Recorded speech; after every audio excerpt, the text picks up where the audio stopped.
13. I know thy works and where thou dwellest, even where Satan's seat is, and thou hast uh, holdest fast my name and hast not denied my faith, even in those days wherein Antipas was my faithful martyr, who was slain among you, where Satan dwelleth. Revelation chapter 2 and verse 13.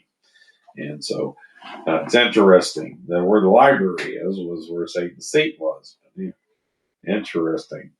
Where thou dwellest, the Lord commends this church for three very definite things. First, he takes note of their circumstances. He knew that these believers were living in a very difficult place. And my friend, the Lord takes note of our circumstances. Sometimes we are inclined to condemn someone who is caught in a certain set of circumstances, but if we were in the same position, we might act in an even worse way than he is acting. Even where Satan's seat or throne is, reveals that, and Daryl has this underscored, religion was big business in Pergamum, and that Satan's headquarters were there. This ought to settle the question for those who think that Satan is in hell at the present time. He has never yet been in hell because hell hasn't opened uh, up for business yet. Satan will not be in hell until much later, as we shall see in chapter 20. Daryl has this underscored. At the present, Satan is loose and is the prince of this world, controlling kingdoms and going up and down the earth as a roaring lion, hunting for whom he may devour. Daryl underscored this. See 1 Peter chapter 5 and verse 8. But he does have headquarters, and Christ said they were in Pergamum at that time. Since those days, I think that he has moved his headquarters around to different places. I used to get the impression that he had moved them to Los Angeles, and he may have done so because that is another great religious center of every kind of cult and ism and schism. The reason our Lord said that Satan's throne was in Pergamum was because of and Daryl underscores this, heathen temples there. Of course, all of this is in ruins today. There are markers and some construction going on there now, but, and Daryl has this underscored, in John's day, it was Satan's throne. As you enter the gates of the city, you see that the first temple to your right is the imposing temple of Athena. Directly above it is the great library. You would see the great temple of Caesar Augustus and Hadrian's great temple, which covers quite a bit of territory.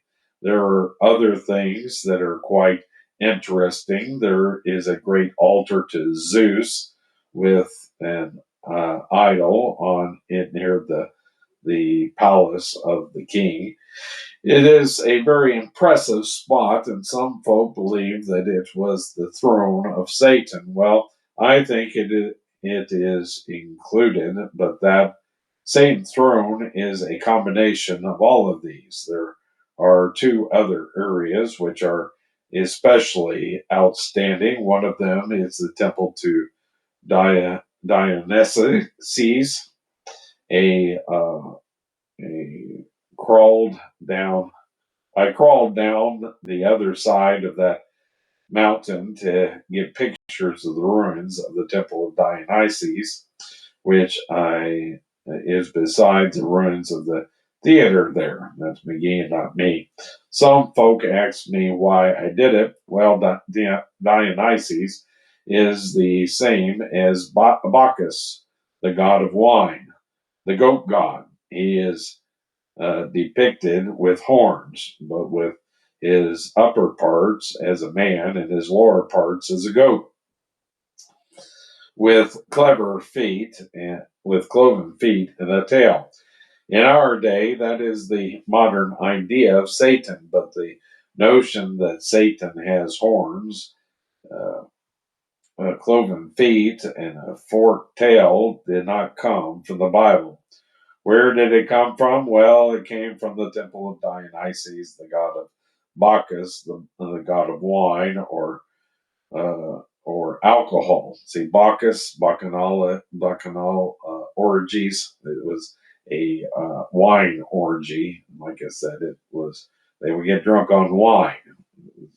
More of that sort of an orgy than it was what we might think was an orgy. It was getting drunk orgy. My friend, we ought to be proud that we are Americans, but we also need to bow our heads in shame. Do you know how we got this country in which we live? We got it from the Indians, and I guess they got it from someone else, but the way we got it was by bullets. Was not by bullets, but by alcohol. Also, Alaska was taken away from the Alaskans by giving them liquor. So maybe the people who want to give land acknowledgments, maybe they ought to outlaw liquor. Alcohol has taken more territory than anything else. Satan is the god of liquor, all right.